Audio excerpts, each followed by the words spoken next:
அஸ்ஸலாம் அன்பான மாணவ மாணவர்களே, 10ஆம் வகுப்பு கணித பாடத்துல பாடம் 5 ஆயத்தொலை வடிவ கணிதம் என்ற பாடத்துல எடுத்துக்காட்டு 5.29 நம்ம இப்ப பார்க்கிறோம். இது ஒரு முக்கியமான கணக்கு. குறுக்குச்சாலை அப்படிங்கிற ஒரு கணக்கு. குறுக்குச்சாலை, கிழக்கு நிலச்சாலை, வடக்கு தெரு, அப்புறம் ஒரு பூங்கா, இதெல்லாம் சேர்ந்து ஒரு வரைபடமா என்ன செஞ்சிருக்காங்க, தயாரிச்சிருக்காங்க. அதனுடைய சமன்பாடு என்ன, அதை ஒரு நேர்கோடா எடுத்துக்கிட்டோம்னா அதனுடைய சமன்பாடுகளை எவ்வாறு கண்டுபிடிப்பது என்பது பற்றிய கணக்கு. இது பரீட்சைக்கு வரக்கூடிய கணக்கு. இதுல ஃபுல்லா கேட்க மாட்டாங்க. இதுல பாதி கணக்க கேட்பாங்க.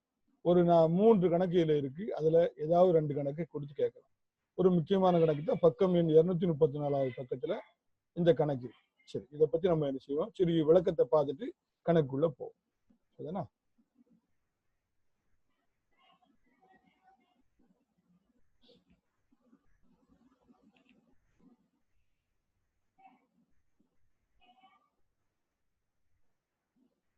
பாடம் 5 ஆயத்தொலை வடிவ கணிதம் 10ஆம் வகுப்பு மேத்ஸ்.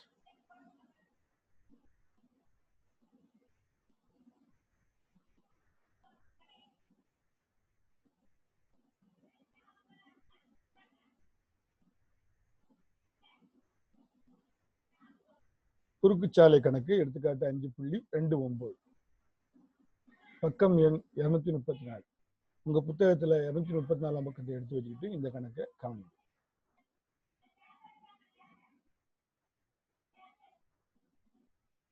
இதாம்ப அந்த குறுக்குச்சாலை, கிழக்கு நெடுச்சாலை, வடக்கு தெரு, அந்த பூங்கா, இதெல்லாம் இருக்கக்கூடிய ஒரு வரைபடம். இதை கிராஃப்ட் ஷீட்ல என்ன செஞ்சிருக்காங்க அப்படின்னா சும்மா ஒரு படமா போட்டிருக்காங்க.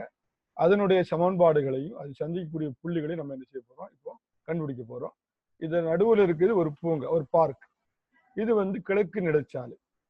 இந்த ஒய்யச்சு வடக்கு தெரு. அதுக்கப்புறம் இந்த எக்ஸ்ஹெச் எக்ஸ்ஹெச்சுக்கு நேர இணையா ஒரு கிழக்கு நிலச்சாலை போகுது. சரிதானா? இப்போ இதை நல்லா கவனிச்சுக்கிடுங்க. இது குறுக்குச்சாலையும் அந்த பார்க்கும் சந்திக்கக்கூடிய புள்ளி ஏ 3,10. அதுல இருந்து ஏஎம் அப்படிங்கிற ஒரு கோடு இருக்கு 7,7. இந்த ஏஎம்மும் இந்த குறுக்குச்சாலையும் ஒண்ணுக்கு ஒண்ணு செங்குத்து. இதை நல்லா கவனிச்சுக்கோங்க. அப்புறம் வடக்கு தெருவும் குறுக்குச்சாலையும் எதுல சந்திக்குது அப்படின்னா டி என்ற புள்ளியில சந்திக்குது. கிழக்கு நிலச்சாலையும் குறுக்குச்சாலை எதுல சந்திக்குது அப்படின்னா இ என்ற புள்ளியில சந்திக்குது. இது எக்ஸ்ஹெச், இது ஒய்ஹெச். இதை ஞாபகிடுங்க. இப்போ நம்ம அடுத்த இதுக்கு போகலாம். எக்ஸ்ஹெச்சுக்கு இணையான கோட்டின் சமன்பாடு y = b. நல்ல கவனிங்க. எக்ஸ்ஹெச்சுக்கு இணையான கோட்டின் சமன்பாடு y = b. ஏன் இதை சொல்றோம் அப்படின்னா இந்த கணக்குல எக்ஸ்ஹெச்சுக்கு இணையான ஒரு கோடு வருது. அதனால அதனுடைய சமன்பாடை எளிதாக கண்டுபிடிக்கிறதுக்கு ஒரு ஃபார்முலா இருக்கு. எக்ஸ்ஹெச்சுக்கு இணையான கோட்டின் சமன்பாடு y = b. அதே மாதிரி ஒய்ஹெச்சுக்கு இணையான கோட்டின் சமன்பாடு x = a. சரியா? இப்போ பாருங்க, நான் ஒரு மாடல் கணக்கு போட்டிருக்கேன். இது எக்ஸ்ஹெச், இது ஒய்ஹெச். சரியா? இதுல இந்த எக்ஸ்ஹெச்சுக்கு இணையா ஒரு கோடு போகுது, ஏபி என்ற கோடு போகுது. நல்லா பாருங்க. எக்ஸ்ஹெச்சுக்கு இணையா 1,2, 2,2, 3,2, 3,2, அப்புறம் 4,2. 4 இணைச்சு ஒரு கோடு போட்டிருக்கேன். அது எக்ஸ்ஹெச்சுக்கு இணையா போகுது. இதுல ஒரு பாயிண்ட மட்டும் நல்லா கவனிங்க. முதல் இந்த புள்ளி எடுத்துங்க 1,2. இது எக்ஸ்ஹெச் புள்ளி மாறுது, ஒய்ஹெச் புள்ளி மாறல. நல்லா கவனிங்க. ஒவ்வொரு இடத்துலயும் பாருங்க. 2,2, 3,2, 4,2. எல்லா இடத்துலயுமே ஒய்ஹெச் தூரம் ரெண்டாவதா வரக்கூடிய ஒய்ஹெச் தூரம் மாறாம 2, 2ன்னு வருது. அப்படி இருந்த ஒய்ஹெச் தூரம் என்னைக்கு மாறலையோ அந்த நேர்கோடு ஒரு எக்ஸ்ஹெச்சுக்கு இணையான நேர்கோடு. அப்போ அதனுடைய சமன்பாடு எந்த அச்சுத்தூரம் மாறல, ஒய்ஹெச் தூரம் மாறலையா? எனவே அதனுடைய நேர்கோட்டினுடைய சமன்பாடு y = 2. எது மாறாம வருதோ ஒய்ஹெச் தூரம் தானே மாறல. அப்ப ஏபியின் சமன்பாடு y = 2. சரியா? இப்ப பாருங்க, ஒய்ஹெச்சுக்கு இணையா ஒரு கோடு வருது. -3,1, -3,3. இந்த ரெண்டையும் இணைச்சு பாருங்க. -3,3. இந்த ரெண்டையும் இணைச்சு ஒரு கோடு போட்டிருக்கேன். இந்த பச்சை கலர் கோடு இந்த சிவப்பு கலர் கோடான ஒய்ஹெச் கோடுக்கு இணையா போகுது. எந்த அச்சுத்தூரம் மாறல பாருங்க, எக்ஸ்ஹெச் தூரம் மாறல. இங்க -3, இங்கேயும் பாருங்க -3. அப்ப எக்ஸ்ஹெச் தூரம் மாறலன்னா அது ஒய்ஹெச்சுக்கு இணையான கோடு. ஒய்ஹெச் தூரம் மாறலன்னா அது எக்ஸ்ஹெச்சுக்கு இணையான கோடு. அப்போ எக்ஸ்ஹெச் தூரம் மாறலைங்கிறனால அது எக்ஸ்ஹெச்சுக்கு இணையான கோடு என்பதனால இதனுடைய சமன்பாடு எந்த அச்சுத்தூரம் மாறலையோ அதை போட்டு x = -3. இதுதான் இந்த சிடி கோட்டினுடைய சமன்பாடு. சரியா? எக்ஸ்க்கு இணையா போச்சுன்னா ஒய் சிக்கல் டு எது நம்பர் மாறாம இருக்கு அந்த நம்பர், ஒய்ஹெச்சுக்கு இணையா போச்சுன்னா எக்ஸ் சிக்கல் டு எந்த நம்பர் அச்சு தூரம் மாறாம இருக்கு அந்த நம்பர். சரியா? இது எக்ஸ்க்கு இணையான போகக்கூடிய கோட்டின் சமன்பாடு, ஒய்ஹெச்சுக்கு இணையாக போகக்கூடிய கோட்டின் சமன்பாடு கண்டுபிடிக்கக்கூடிய முறை. சரிதானா? எந்த அச்சுத்தூரம் மாறலையோ அதை அப்படியே போட்டணும். அடுத்தது L1 L2 ஒன்றுக்கு ஒன்று செங்குத்து எனில் M1 × M2 = -1. ரெண்டு கோடு ஒன்றுக்கு ஒன்று செங்குத்துனா அவற்றின் சாய்வுகளினுடைய பெருக்கல் பலன் -1. இது அந்த கணக்குக்கு தேவை. இந்த ஃபார்முலா யாவதுங்க. அதுக்கு நேர்கோட்டினுடைய சமன்பாடு ஒரு சாய்வும் ஒரு புள்ளியும் கொடுத்திருந்தோம்னா நேர்கோட்டின் சமன்பாடு y - y1 = m × x - x1. இதுவும் அந்த குறுக்கு சாலைக்கு கணக்குக்கு தேவையான ஒரு ஃபார்முலா. சரிதானா? ஏற்கனவே நம்ம சொன்ன மாதிரி போன கணக்குகள்ல நம்ம படிச்ச மாதிரி ஒரு நேர்கோட்டின் சமன்பாடு நம்மளுக்கு தெரிஞ்சு, ஒரு நேர்கோட்டின் சமன்பாடு 2x + 3y = 15. அந்த சமன்பாடு நம்மளுக்கு தெரிஞ்சு அதுல ஒரு புள்ளியினுடைய அச்சு தூரம் தெரியலன்னா அந்த நேர்கோட்டினுடைய சமன்பாடுல அந்த புள்ளிய பெருதிக்கிட்டோம்னா தெரியாத அச்சு தூரம் தெரிஞ்சு. இப்போ இந்த புள்ளிக்கு a,3 அப்படிங்கிற இதுல x அச்சு தூரம் தெரியாது. இந்த புள்ளி எதுல இருக்கு? இந்த நேர்கோட்டுல இருக்கு. அப்ப இந்த புள்ளி இந்த நேர்கோட்டினுடைய சமன்பாட்டுல பெருதிட்டோம் அப்படின்னா எக்ஸுக்கு பதிலா ஏயும் ஒய்க்கு பதிலா 3 பெருதிட்டோம்னா a = எத்தனை அப்படிங்கிற விட நம்மளுக்கு கிடைச்சிடும். a = 3 வரும். அப்போ ஒரு நேர்கோட்டினுடைய சமன்பாடு தெரிஞ்சு அந்த நேர்கோட்டில் உள்ள ஒரு புள்ளி தெரியலைன்னா அந்த புள்ளியை அந்த நேர்கோட்டினுடைய சமன்பாட்டுல பெருதிட்டோம்னா தெரியாத அச்சுத்தூரங்களோட மதிப்பு கிடைக்கும். இது ரொம்ப முக்கியமான பாயிண்ட். இதுவும் அந்த குறுக்கு சாலை கணக்குக்கு தேவையான ஒரு ஃபார்முலா. சரிதானா?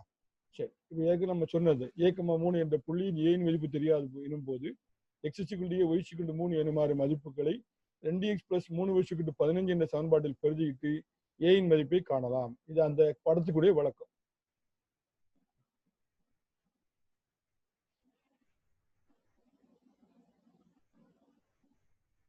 சரி, இப்ப நேரம் அந்த கணக்குக்கு போகலாமா?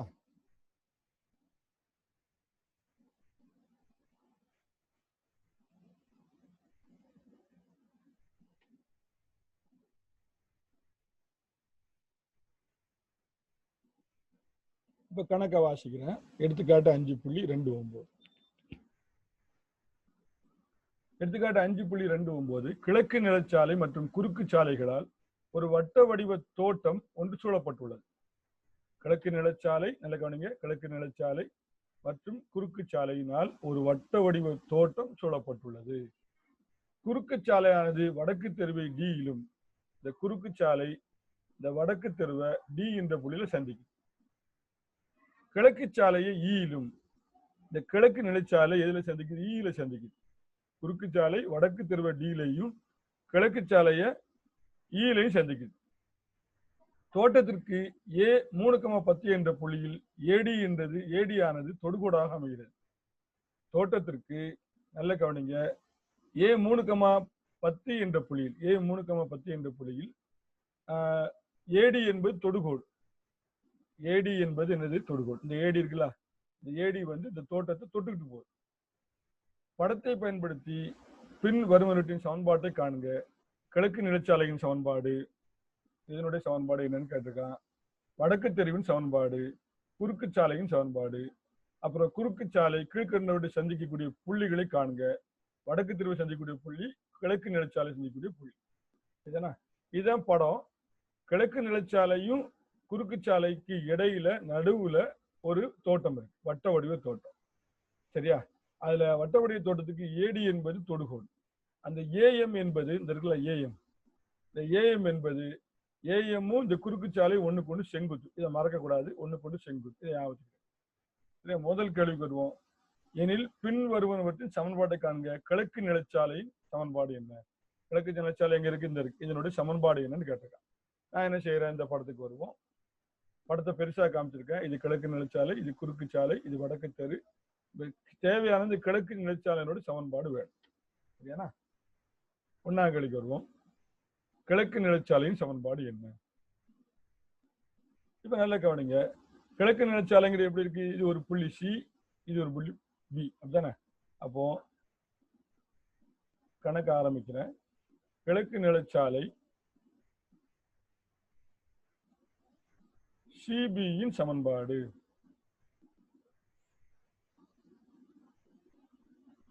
காணல். அதான் கண்டுபிடிக்க போறேன். சரியா? முதல்ல சி அதனோட அச்சுத்துறை எடுங்க 0,2. அடுத்தது பி அதனோட அச்சுத்துறை எழுதுங்க 7,2. சி 0,2 அப்புறம் பி 7,2 ஆகிய புள்ளிகளை இணைக்கும்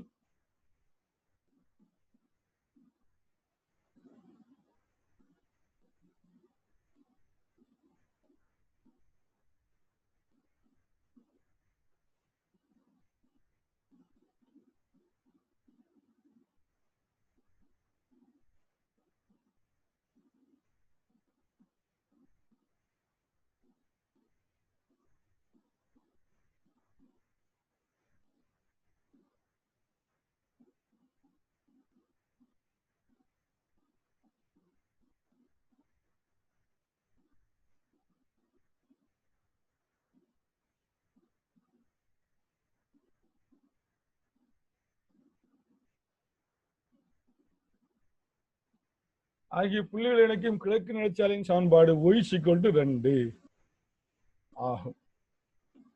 என்ன சார் ரொம்ப சிம்பிளா முடிஞ்சிருச்சு அப்படின்னா நல்ல கவனிங்க.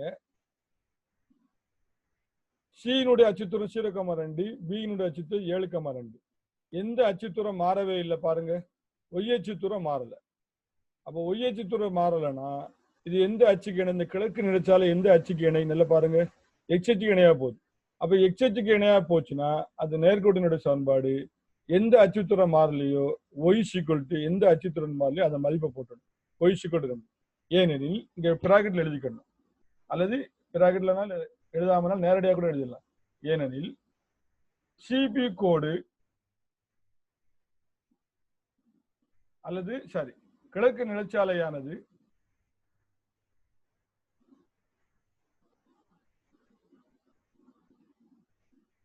ஏனெனில் கிழக்கு நிலச்சாலை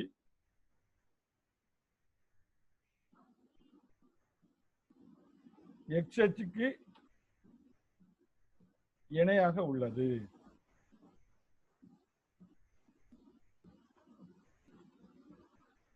அப்படின்னு முடிச்சிடணும். அப்போ கிழக்கு நிலச்சாலை வந்து எக்ஸ் அச்சுக்கு இணையா இருக்கனால எக்ஸ் அச்சின் இணையாக கோட்டினுடைய சமன்பாடு y = b. அப்போ y = எந்த அச்சுத்தூரம் மாறல? 2 2 மாறல. எக்ஸ் அச்சுத்தூரம் மாறுது 0 இங்க 7. எந்த அச்சுத்தூரம் மாறலையோ அதை மதிப்பை போட்டோம். அதை மதிப்பை y = bங்கிற சமன்பாடு பிக்கு பதிலாக 2 போட்டோம். அப்போ கிழக்கு நிலச்சாலை சிபியினுடைய சமன்பாடு y = 2. கணக்குல உங்க புக்கில் எப்படி செஞ்சிருப்பாங்கன்னா 2 புள்ளிகளோட சமன்பாடு கொடுத்துருப்பாங்க. இரு புள்ளிகள் கொடுக்கப்பட்ட நேர்கோட்டின் சமன்பாடு y - y1 / y2 - y1 = x - x1 / x2 - x1. அதுல போட்டாலும் y = 2 தான் வரப்போகுது. நம்ம இது எக்ஸ் அச்சுக்கு இணையா இருக்கிறதுனால அந்த சமன்பாடை போட்டிருக்கோம். அப்படி போட்டதுனால என்ன வந்திருக்கு? அது y = 2 தான் வரப்போகுது. அப்போ 1ஆம் கேள்விக்கு பதில் முடிஞ்சது. 1ஆம் கேள்வி கிழக்கு நிலச்சாலையின் சமன்பாடு. கிழக்கு நிலச்சாலை அதனுடைய ஒய் அச்சுத்தூரம் மாறலைங்கிறனால கண்டிப்பா அது எப்படி இணையா, எதுக்கு இணையா இருக்கும்? எக்ஸ் அச்சுக்கு இணையா இருக்கும். எனவே y = b என்பது எக்ஸ் அச்சுக்கு இணையான நேர்கோட்டின் சமன்பாடு. b என்பது y அச்சினுடைய மாறாத மதிப்பு. y = 2. சரியானா? அது காரணம் அடித்தோம். இப்ப 2ஆம் கணக்கு வரும். வடக்கு தெருவினுடைய சமன்பாடு கண்டுபிடிக்கும். வடக்கு தெரு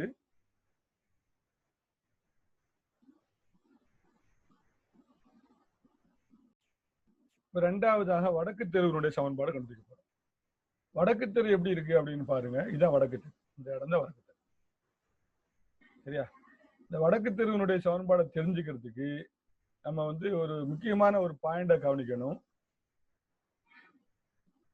அது என்னன்னா, ஒரு முக்கியமான பாயிண்ட் என்னன்னா, நல்லா கவனிச்சுடுங்க. இதான் வடக்கு தெரு. இந்த ஒய் அச்சு தான் வடக்கு தெரு. அதனுடைய சமன்பாடு என்னன்னு கேட்டிருக்கான். இப்ப வடக்கு தெருல ஒரு புள்ளி C0,2, இன்னொரு புள்ளி D. இதனோட அச்சுத்தூரம் தெரியாது. சரியா? இதனோட அச்சுத்தூரம் தெரியாது. இது முதல் கணக்கு மாதிரி தான் நம்ம செய்ய போறோம். இதனோட அச்சுத்தூரத்தை எப்படி கண்டுபிடிக்கிறது அப்படின்னு பார்ப்போம். இப்போ ஒரு விஷயத்தை நல்லா கவனிச்சுக்கிட்டு வாங்க. இது C0,2. அப்ப இந்த புள்ளி இது எப்படி, இந்த புள்ளி எப்படி குறிக்கலாம் அப்படின்னா 0,3ன்னு குறிக்கலாம். இந்த புள்ளி எப்படி குறிக்கலாம்? 0,4ன்னு குறிக்கலாம். இந்த புள்ளி 0,5ன்னு குறிக்கலாம். அப்ப இந்த புள்ளி டி புள்ளிய என்னன்னு தெரியாது, ஆனா 0, ஒய்யத்து தூரம் தெரியாது, 0, வச்சுக்கிடும். 0, அப்படின்னு வச்சுக்கிடும். சரியா? அப்போ இது 0, இது 0, இது 0, இது 0, ஒய்யச்சு தூரம் இந்த சரி டி என்ற புள்ளிக்கு எக்ஸச்சு தூரம் தெரியும், அதெல்லாம் 0 தான். ஏன்னா இது 0ல இருந்து ஆரம்பிக்குது.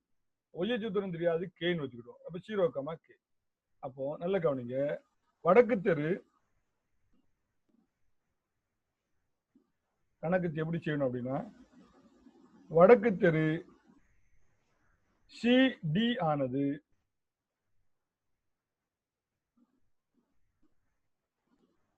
வடக்கு தெரு சிடியின் அச்சுத்தூரங்கள் சொல்லிக்கலாம். வடக்கு தெரு சிடியின் சமன்பாடு காணல் சொல்லிக்கிடும். சிடியின் சமன்பாடு காணல் எழுதிக்கலாமா? எழுதிட்டு சியின் அச்சுத்தூரங்கள் சொல்லுங்க. சியின் அச்சுத்தூரங்கள்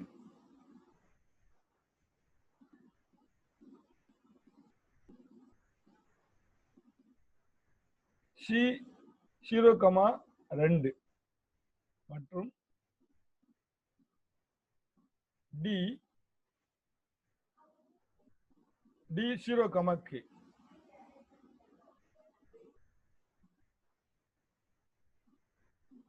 சி 0,2 மற்றும் டி 0,k. இதுல என்பதில்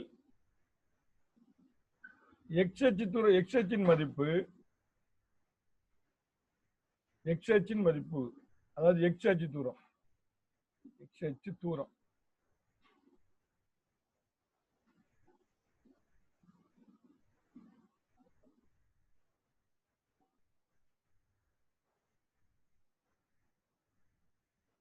எக்ஸின் ஆயத்தொலைவு எழுதிக்கிறோம். ஆயத்தொலைவு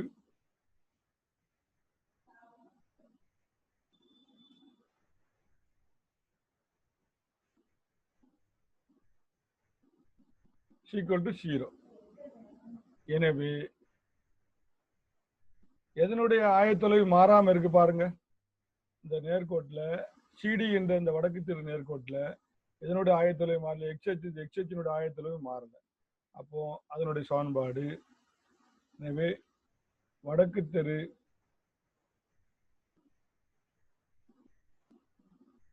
சிடியின் சமன்பாடு எதனுடைய ஆயத்த தொலைவு மாறலையோ அதை போட்டு எக்ஸ் ஈக்குவல் டு 0 ஆகும். இத வடக்கு தெருவினுடைய சமன்பாடு. சரியா? இது 1ஆம் கணக்கு மாதிரி தான். அடுத்த கணக்கு குறுக்கு சாலையினுடைய சமன்பாடு கேட்கலாம். இது கொஞ்சம் பெரிய கணக்கு தான்.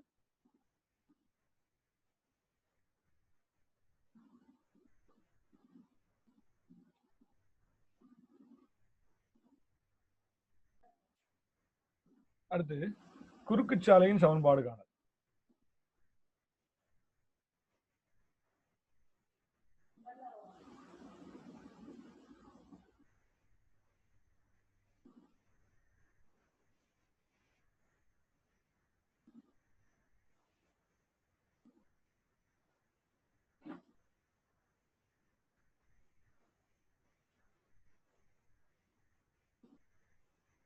கணக்கின்படி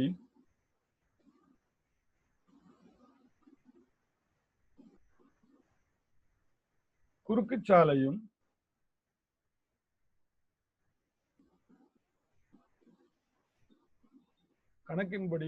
சாலையும் ஏஎம் என்ற நேர்கோடும் ஒன்று கொண்டு செங்குத்து.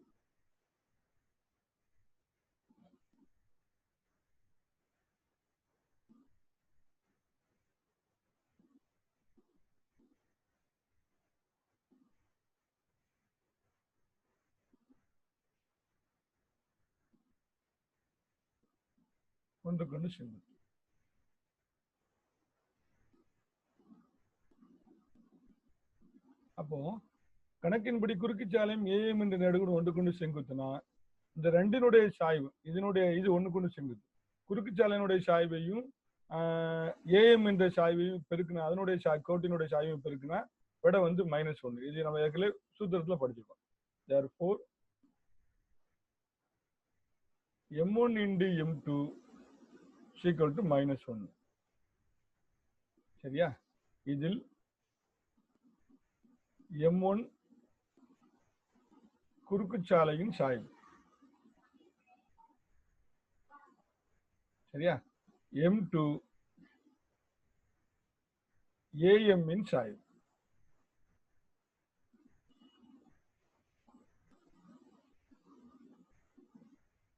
சரி, இப்போ குறுக்குச்சாலையினுடைய சாய்வு தெரியாது. என்ன காரணம் அப்படின்னா, அதுக்கு நம்மளுக்கு புள்ளி கிடையாது. ஒரு புள்ளி தான் இருக்கு.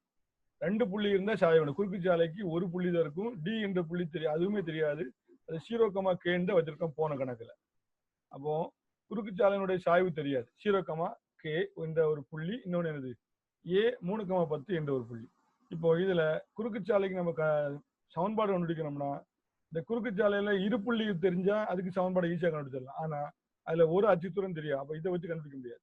அதனால குறுக்குச்சாலைக்கு சமன்பாடு கண்டுபிடிக்கிறதுக்கு முதல்ல இது 2 செங்குத்து என்பதனால இதனுடைய சாய்வை வச்சு இதனுடைய சாய்வை கண்டுபிடிச்சிட்டு, ஒரு சாய்வு அப்புறம் ஒரு புள்ளி, அது மூலமா குறுக்குச்சாலையினுடைய சமன்பாடை கண்டுபிடிச்சிடலாம். அதனால 2 சாய்வுல ஒரு சாய்வு தெரியும், ஒரு சாய்வு தெரியாது.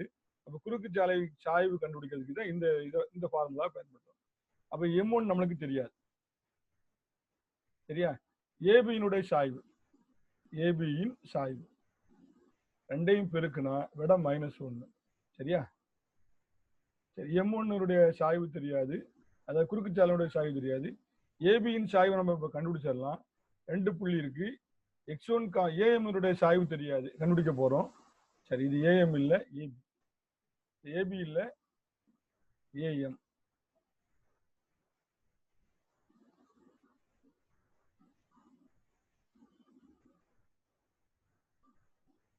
அப்போ AM வந்து இப்ப X1 Y சொல்லலாமா? X1 Y1 X2 Y2.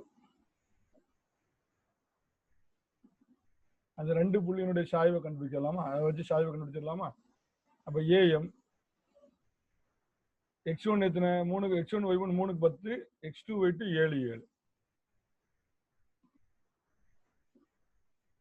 3 10 7 7.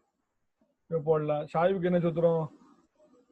Y2 இரு புள்ளி கொடுத்தா சாய்வு சூத்திரம் Y2 - Y1 by X2 - X1 equal to -1. அதுல இந்த புள்ளிகளை போடுவோம். போடலாமா? அப்போ M1ங்கிறது குறுக்குச்சாலையினுடைய சாய்வு. Y2 எத்தனை? 7 -10 by Y1 வந்து X2 எத்தனை? 7, X1 வந்து 3 equal to -1.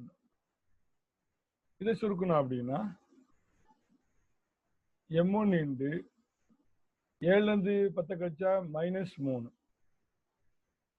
10ல இருந்து 7 கழிக்கும் 10, 10ல இருந்து 7 கழிச்சா 3, 10 கிடையால மைனஸ், 7ல இருந்து 3 கழிச்சா 4 equal to -1. இப்போ நம்மளுக்கு என்ன வேணும்? குறுக்குச்சாலையினுடைய சாய்வு M1 வேணும்.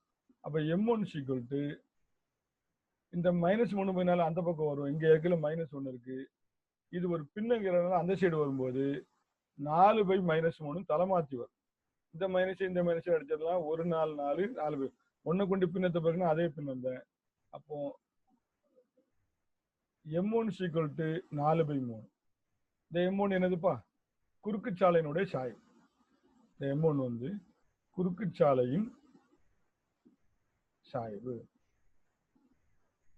அப்போ குறுக்குச்சாலைக்கு சாய்வு M1 4/3 கிடைச்சிச்சு. அந்த குறுக்குச்சாலை செல்லக்கூடிய ஒரு புள்ளி எனது குறுக்குச்சாலை செல்லக்கூடிய ஒரு புள்ளி A 3, 10. எனவே குறுக்குச்சாலையினுடைய சமன்பாடு கண்டுபிடிச்சிடலாம். குறுக்குச்சாலைக்கு ஒரு புள்ளி தெரியும், அதனுடைய சாய்வும் தெரியும். அதை வச்சுட்டு குறுக்குச்சாலையினுடைய சமன்பாடு கண்டுபிடிச்சிடலாம். சரியா? Therefore,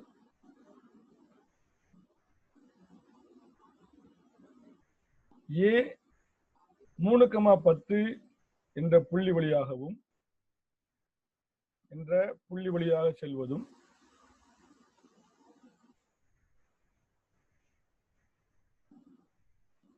சாய்வு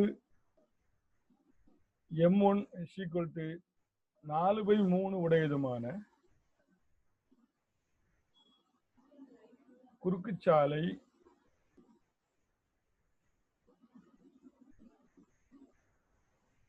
சிடியின் சமன்பாடு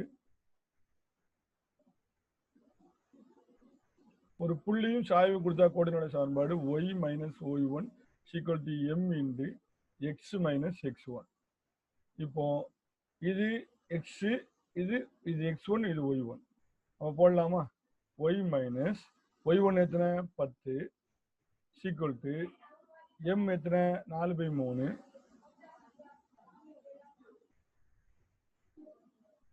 இன்டு எக்ஸ் மைனஸ் x1 எத்தனை 3. இப்போ இதை என்ன செய்யலாம் அப்படின்னா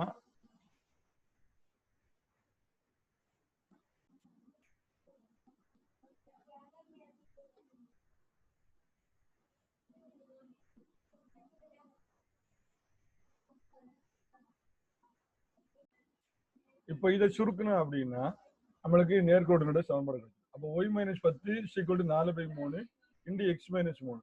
இந்த 3 வந்து இந்த சைடும் இந்த 4 வச்சு இந்த எக்ஸையும் 3ஐயும் பிரிக்கணும். இப்போ 3 வச்சு என்ன செய்ய போறேன்? y மைனஸ் 10 பெருக்கணும். அப்புறம் இந்த 4 வச்சு எக்ஸ் மைனஸ் 3 பெருக்கணும். இப்போ 3 வச்சு பெருக்கும்போது இந்த 3 வச்சு y பெருக்கணும், 3 வச்சு 10 பெருக்கணும், 4 வச்சு எக்ஸ் பெருக்கணும், 4 வச்சு மைனஸ் 3 பெருக்கணும்.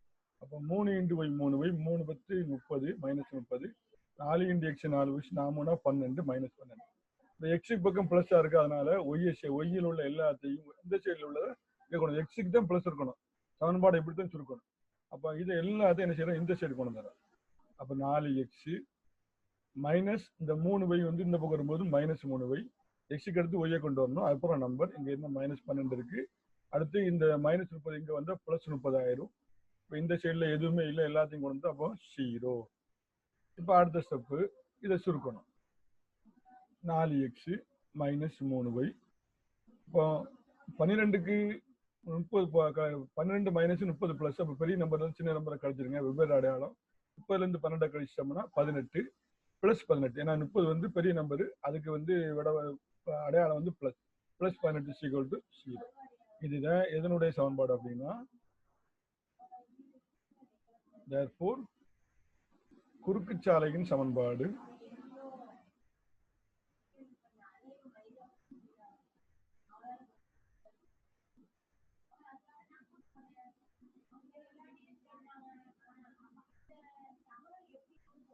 நாலு X minus 3y plus 18 equal to 0. இது குறுக்குச்சாலையினுடைய சமன்பாடு.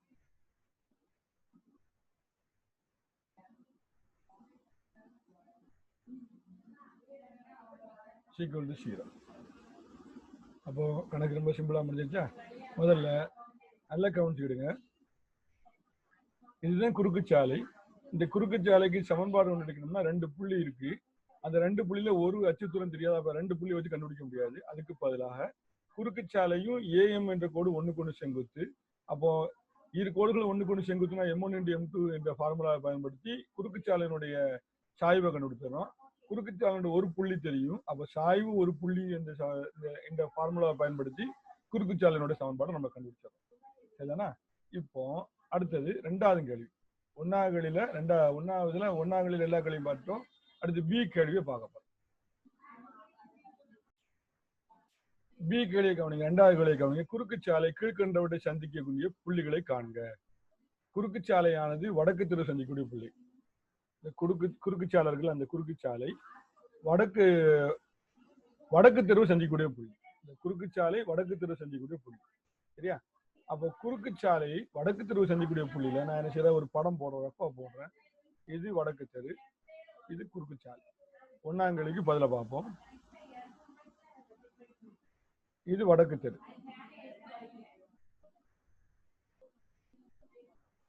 இது குறுக்குச்சாலை. சரியா? சரி, குறுக்குச்சாலையில இந்த இடத்துல டி என்ற புள்ளி இருக்கு, அது 0, k. சரியா? அதுல பாருங்க, இது 0, நான் குறிச்சிருக்கேன். இது 0, x அச்சு தூரம் மாறாது, அப்புறம் y அச்சு தூரம் தெரியாது, k, 0, k. இந்த குறுக்குச்சாலையானது, இந்த குறுக்குச்சாலை வடக்கு தெருவு சந்திக்கக்கூடிய புள்ளி டி. அந்த குறுக்குச்சாலை வந்து வடக்கு தெருவு சந்திக்கக்கூடிய புள்ளி டியா. இந்த டி வந்து எதுல இருக்கு? குறுக்குச்சாலையில இருக்கு. இந்த டி வந்து வடக்கு தெருவுல இருக்கு, குறுக்குச்சாலையில இருக்கு. அப்ப இந்த புள்ளியை கேட்கறான். நம்ம ஏற்கனவே சொன்ன மாதிரி இந்த குறுக்குச்சாலையினுடைய சமன்பாடு நமக்கு தெரியும். ஏற்கனவே கண்டுபிடிச்சிருக்கோம். எவ்வளவு? 4x minus 3y plus 18 equal to 0. அப்போ இந்த குறுக்கு சாலையினுடைய சமன்பாடு நமக்கு தெரியும். 4x minus 3y plus 12 18 0.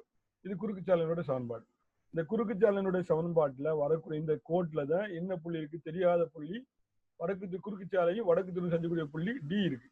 இந்த டில எந்த அச்சுத்தூரம் தெரியாது, ஒய் அச்சுத்தூரம் தெரியாது. ஏற்கனவே ஒரு கோட்டினுடைய சமன்பாடு தெரிஞ்சு அந்த கோட்டில் இருக்கக்கூடிய புள்ளி நம்மளுக்கு தெரியலைன்னா அந்த கோட்டினுடைய புள்ளி அந்த புள்ளியை அந்த சமன்பாட்டில் போட்டு தெரியாத மதிப்பை நம்ம என்ன செஞ்சிடலாம், கண்டுபிடிச்சிடலாம்.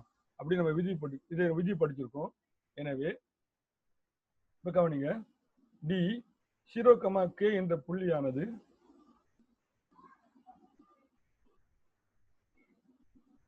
குறுக்கு சாலையும்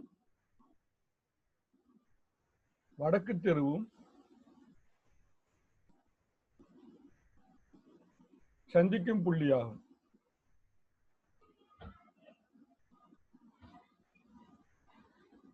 மேலும்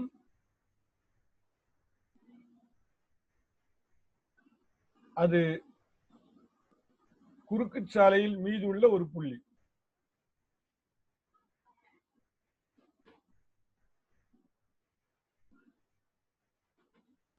ஒரு புள்ளி என்பதால்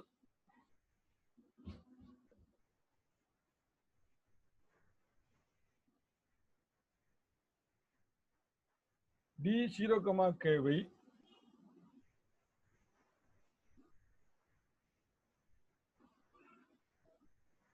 குறுக்கு சாலை சமன்பாட்டில் பிரதியிட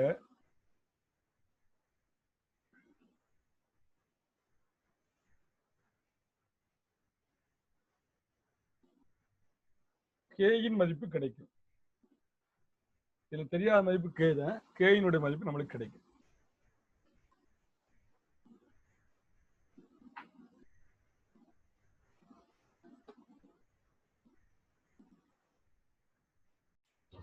இப்போ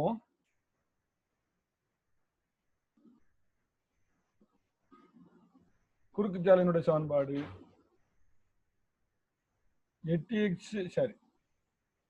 4x minus 3y plus 18 0. 4x minus 3y plus 18 0. இதுல டியினுடைய புள்ளி 0, தானே. அப்ப x அச்சு தூரம் 0, y அச்சு வந்து k. மதிப்பை பிரதிக்கிறோம். இப்ப 4 இன்டு எக்ஸுக்கு பதிலாக 0 மைனஸ் ஒய்க்கு பதிலாக k பிளஸ் 18 0. இப்போ 4 0 0 அப்போ அடிபட்டு போயிடும். இந்த பக்கம் மைனஸ் 3k, இந்த பிளஸ் 18 அந்த பக்கம் போனால் மைனஸ் 18 ஆயிரும். இந்த மைனஸ் அடிச்சிடலாம். கேயினோட மதிப்பு வேணும். இங்கே பெருக்கக்கூடிய 3 அங்கே போய் வகுக்கும். 18/3 1 3 3 6 3 18. அப்போ கேச்சுக்குள்ள எத்தனை 6.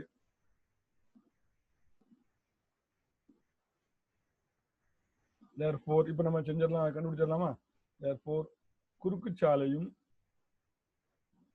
வடக்கு தெருவும் சந்திக்கும் புள்ளி D 0, is equal to D 0, பதிலாக எத்தனை 6. அப்போ குறுக்கு சாலையும் வடக்கு தெருவும் சந்திக்கக்கூடிய புள்ளி டி 0, ஆகும். சரியா? அப்போ ரொம்ப சிம்பிளா முடியுது. சரிதானா? அப்போ ஒரு புள்ளி தெரியலைன்னா அந்த புள்ளி எந்த கோட்டின் மீது இருக்கோ அந்த கோட்டினுடைய சமன்பாட்டில் அந்த புள்ளியை போட்டோம்னா அந்த கோட்டினுடைய சமன்பாட்டில இருந்து நம்மளுக்கு அந்த புள்ளியினுடைய தெரியாத அச்சுத்தூரம் கிடைச்சிடும். அதை வச்சு கண்டுபிடிச்சிடலாம். அடுத்து 2வது கேள்வி, குறுக்கு சாலை கீழ்கட்டவட்டை சந்திக்கக்கூடிய புள்ளி காணுங்க. இந்த குறுக்கு சாலையானது கிழக்கு நிலச்சாலையில சந்திக்கக்கூடிய புள்ளியை கண்டுபிடிக்கணுமா? அப்போ குறுக்கு சாலை வந்து நான் அடுத்து கீழே போடுறேன். அந்த படம் 2வது கேள்வி.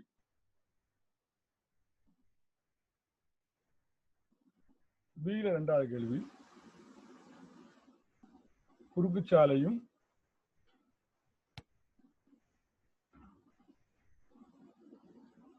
கிழக்கு நிலச்சாலையும் சந்திக்கும் புள்ளி.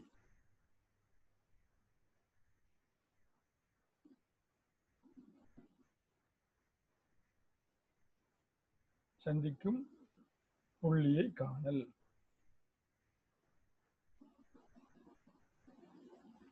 இப்போ நல்ல கவனிங்க, இது குறுக்கு சாலை, இது கிழக்கு நிலச்சாலை. எங்க சந்திக்குது? இ என்ற புள்ளியில சந்திக்குது. நல்லா கவனிச்சுக்கிட்டீங்களா? இ என்ற புள்ளியில சந்திக்குது. கிழக்கு நிலைச்சாலையோட சமன்பாடு y = 2. நல்லா கவனிச்சுக்க. இப்போ இதனுடைய அச்சுத்தூரம் வந்து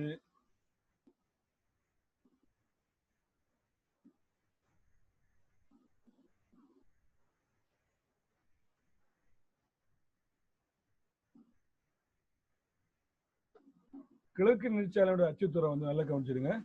சி 0,2, டி 7,2. அப்ப இ வந்து எதனுடைய மதிப்பு மாறாது?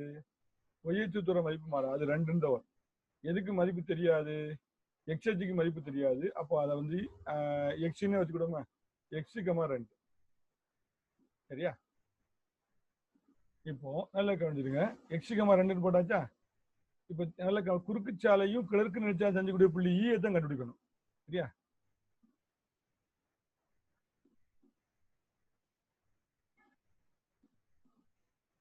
சந்திக்கும் புள்ளி ஈயை காணல். அப்ப ஈக்கு மதிப்பு அச்சுத்தூரம் வந்து x,2. ஏன் அப்படின்னா இதுக்கு சி இருக்கு, இன்னொன்னு என்ன இருக்கு? பி இருக்கு.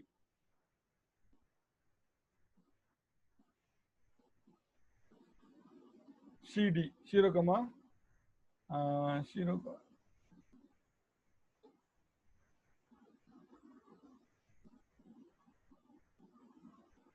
CP C 0,2, B 7,2.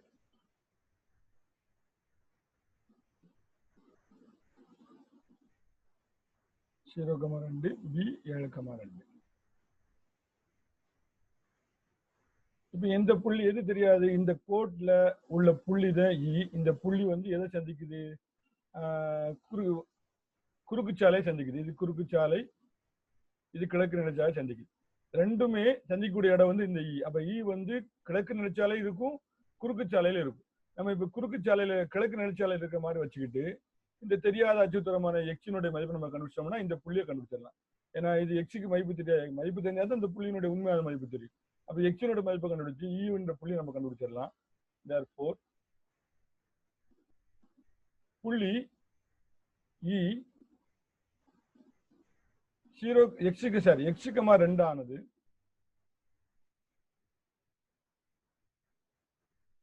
கிழக்கு நிலச்சாலையில் உள்ளது.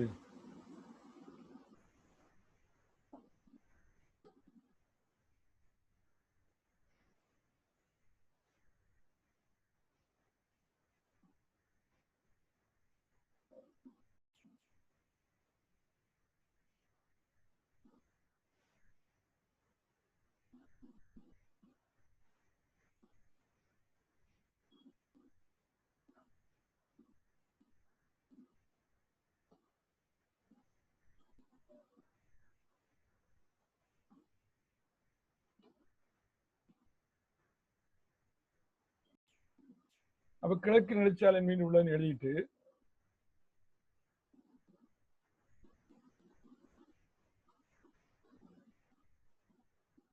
அப்ப புள்ளி இ வந்து கிழக்கு நிலச்சாலை மேல இருக்கிறதுனால நல்ல கவனிங்க. அந்த புள்ளியில தெரியாத மதிப்பு அச்சுத்தூரத்தை கண்டுபிடிக்கிறதுக்கு அந்த சமன்பாட்டுல பிரதிக்கணும்.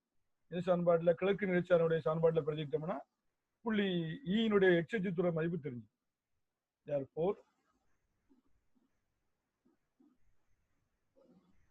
y = 2 புள்ளி ஈயை பிரதியிட. x = x, e x,2 பிரதியிட. அப்போ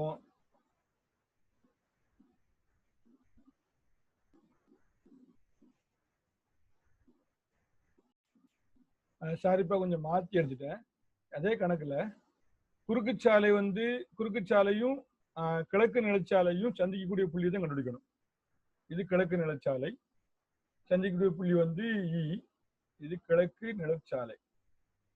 இந்த ரெண்டு சந்திக்கக்கூடிய புள்ளி இ. இந்த குறுக்கு சாலையில இந்த புள்ளி என்ன செய்யுது? இ இருக்கு. அதனுடைய சமன்பாடு 4x - 3y + 18 கண்டுபிடிச்சு வச்சிருக்கோம். அந்த சமன்பாட்டுல இந்த தெரியாத மதிப்பாகிய எக்ஸை கண்டுபிடிக்கிறது இந்த சமன்பாட்டுல இந்த புள்ளியை பிரதிட்டோம்னா எக்ஸோட மதிப்பு நம்மளுக்கு தெரிஞ்சிடும். அப்ப புள்ளி இ x,2 ஆனது குறுக்கு சாலையின் மீது உள்ளது. எதுல இருக்கு? குறுக்கு சாலையில் உள்ளது. அப்ப அதனுடைய தெரியாத மதிப்பா அச்சுத்தூரமான எக்ஸை கண்டுபிடிக்கிறதுக்கு இந்த புள்ளிய அந்த சமன்பாட்டுல பிரதியிடும். therefore புள்ளி E x, 2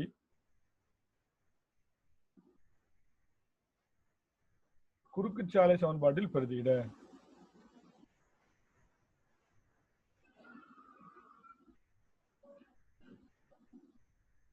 அப்ப குறுக்குச்சாலை சமன்பாடு சொல்லுங்க. அது என்னது? 4x minus 3y plus 18 0. இதுல எக்ஸுக்கு பதிலா எக்ஸ் தான், ஒய்க்கு பதிலா 2. இந்த இ என்ற புள்ளியை பிரதியிட போறோம். அதுல எக்ஸுக்கு வாய்ப்பு தெரியாதுல, அதை கண்டுபிடிக்க போறோம்.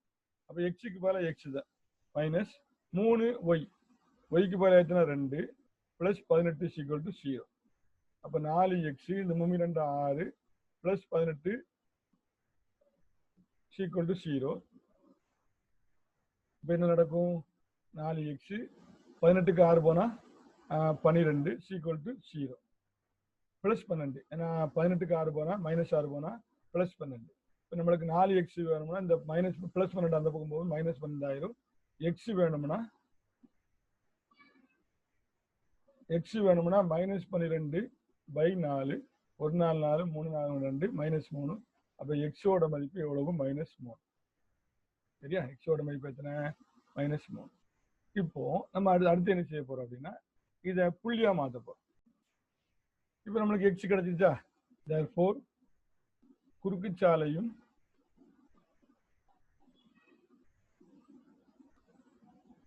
கிழக்கு நிலச்சாலையும்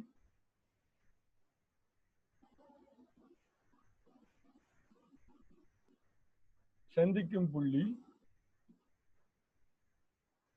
E x, 2 is equal to E. எக்ஸுக்கு போல எத்தனை? மைனஸ் 3 மைனஸ் 3, 2 ஆகும். அப்ப இந்த கணக்குல ரொம்ப சிம்பிள் கணக்கு தான். இந்த கணக்குல குறுக்குச்சாலையும் கிழக்கு நிலச்சாலை சந்திக்கூடிய புள்ளியை கண்டுபிடிக்க போறோம். அப்ப குறுக்குச்சாலை எங்க இருக்கு? இந்த இருக்கு. கிழக்கு நிலச்சாலை இந்த இருக்கு. ரெண்டுக்கு சந்திக்கூடிய புள்ளி E. இதுல எக்ஸ் அச்சுத்தூரம் தெரியாது, ஒய் அச்சுத்தூரம் தெரியும். ஏன்னா அப்படின்னா இது ஒரே நேர்கோடு. 0,2 இங்க 7,2. அப்போ இதுல இது ஈயும் அதே நேர்கோட்டுல இருக்கு. அப்போ x, 2 ஏன்னா ஒய் அச்சுத்தூரம் மாறாது. இந்த ரெண்டையும் எக்ஸ் அச்சுத்தூரம் தெரியாதுங்கிறனால இது எந்த இதுல இருக்கு? கிழக்கு குறுக்குச்சாலையில இருக்கு. அதனால குறுக்குச்சாலையினுடைய சமன்பாட்டுல இந்த மதிப்பை போட்டோம்னா எக்ஸ் கிடைக்கும். அப்ப அது புள்ளியா மாத்திரம். எக்ஸுக்கு மதிப்பு -3, ஒய்க்கு மதிப்பு 2. அப்போ கிழக்கு நிலச்சாலையும் குறுக்குச்சாலை சந்திக்கூடிய புள்ளி E -3,2 அப்படின்னு என்ன செஞ்சாரோ கண்டுபிடிச்சார். ஒரு கணக்கு தான். இந்த கணக்கு கொஞ்சம் பெரிய கணக்கா இருக்கு. அதனால நிறுத்தி நிதானமா கொஞ்சம் கொஞ்சமா இதை நல்ல சரியான முறையில் பார்த்துட்டு மாணவர்கள் உங்க ஹோம்ஒர்க் கிளாஸ் ஒர்க் நோட்ல எழுதுமாறு உங்களை கேட்டுக்கொள்கிறேன். அஸ்ஸலாமு அலைக்கும் வரஹ்மத்துல்லாஹி வபரகாத்துஹு.